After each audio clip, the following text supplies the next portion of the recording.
વાંકાનેરના ધારાસભ્ય જીતુ સોમાણીના એક વાયરલ વિડીયોએ ગુજરાતના રાજકારણમાં ચર્ચા જગાવી।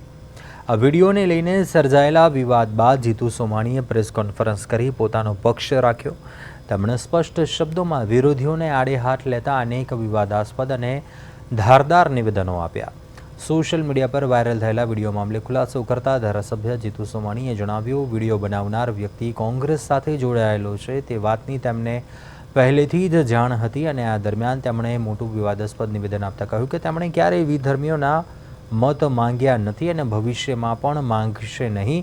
એટલું જ નહીં, આગામી વિધાનસભા ચૂંટણીના સંદર્ભમાં તેમણે મતપેટી અભડાવવાની જરૂર નથી તેવા શબ્દોનો પ્રયોગ કરતા રાજકીય વાતાવરણ ગરમાયું છે।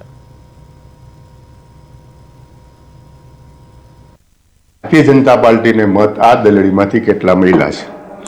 બીજું વાત એ છે કે હું 2002 થી મારા પત્ની લડતા હતા ધારાસભ્ય તરીકે, હું પણ લડ્યો છું અને હરેક વખતે મેં ગામડામાં સભામાં મેં એમ કીધેલું છે કે મને વિધર્મીઓ મત આપી મારી મતપેટી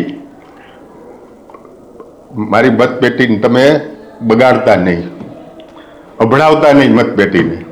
આવું મેં વારંવાર મારી સભામાં કીધેલું છે અને આજ પણ હજી હું કહું છું કે મારે તમારા મત જોતા 2.25 લાખ મતદારો આ વિધાનસભા વિસ્તારમાં હિન્દુ સમાજના છે। હિન્દુ સમાજે મને ઘણો બધો પ્રેમ આપ્યો।